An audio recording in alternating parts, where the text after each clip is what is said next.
Happy Wednesday, Little Mountain. We miss you guys. We're here for you. Reach out if you need anything. Send your teacher a message if you have any questions or you just want to say hi. All right, welcome to science. I hope you have had a wonderful time playing outside and making lots of observations. And I also hope you've really enjoyed learning about the different organisms and how the adults are helping the young.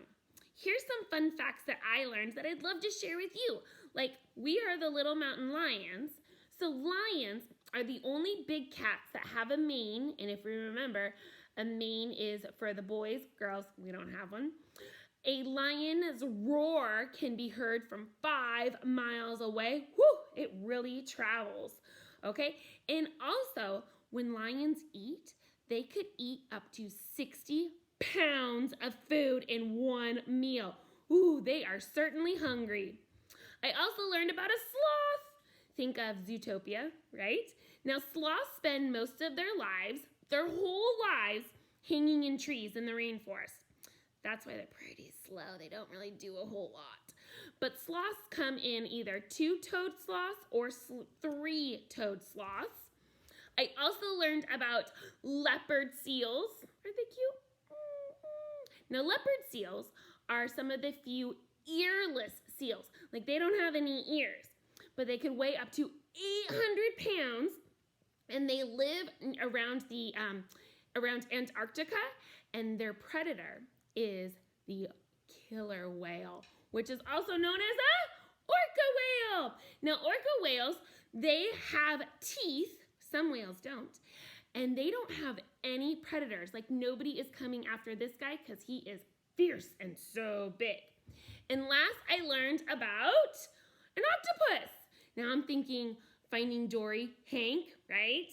So, octopus, we know they have their 8 arms, but did you know that they also have 3 hearts? Whew, that's a lot of hearts. Their blood is blue, and since they don't have any bones in their bodies, that's how they can squeeze in and out of small spaces. So those are just some fun facts I learned about organisms. If there's any organism that you're really interested in or you're curious about, go on Epic, go on National Geographic for Kids, and learn about some awesome, amazing, fantastic organisms we have in our world. Now, let's go over what we're going to learn this week in science. All right? So read it to yourself, have a family member read it to you. Here is your learning target for this week. Okay, let's read it together, okay? I will be able to describe, give me details, how an organism can protect itself. How an organism, any organism, how it can protect itself to survive. All right, that's what we're going to learn this week. So when we talk about organisms protecting themselves, we're basically talking about predators and prey. So a predator is the animal that is hunting, trying to kill and eat another animal. The prey is the animal that's being hunted. That might be somebody's meal. So for instance, I have a book about snakes. Now, snakes can be predators. They can go and hunt small animals like mice, but there are other animals that also want to eat the snakes. So one way they protect themselves to survive is they pretend that they're dead. So predators like walking by, you're already dead. I'm gonna find a living thing to go and hunt and eat. Another way is some can shoot out this poisonous spit into the eyes of the predator to blind them so they can't attack them. And others use their body to protect themselves by having colorful patterns. You don't want to eat me, I am poisonous. So that warns the predators. Or they make sounds to say, hey, stay away from me, I'm poisonous, don't get close. So these are just some ways that snakes can protect themselves. Another organism that can protect itself is a poison dart frog. Maybe some of you have already done one of your science activities on a poison dart frog. So poison dart frogs have these beautiful colors on their skin. But the bright colors are also a warning to predators. You don't want to eat me. I am poisonous. So the poison is in the skin. So it's a good warning to predators, stay away. One poison dart frog, that it has so much poison, it can kill up to 20,000 mice with the poison in its skin. And these are just tiny little frogs. So this is just another way an organism can protect itself. The last organism I'm going to talk to you about are turtles. Now here's a diagram showing a turtle. Now a turtle has a beak where it can give a nasty little bite to the predators to scare them away. They also can pull their necks and their legs inside of the shell to protect themselves. And the shell is really hard, like if you were to wear a helmet on your head when you go bike riding. The shell can protect so no predator can really get what's inside. They also can breathe underwater, so the rest of the body can be hidden underwater, but they can still breathe as they're trying to hide away from a predator.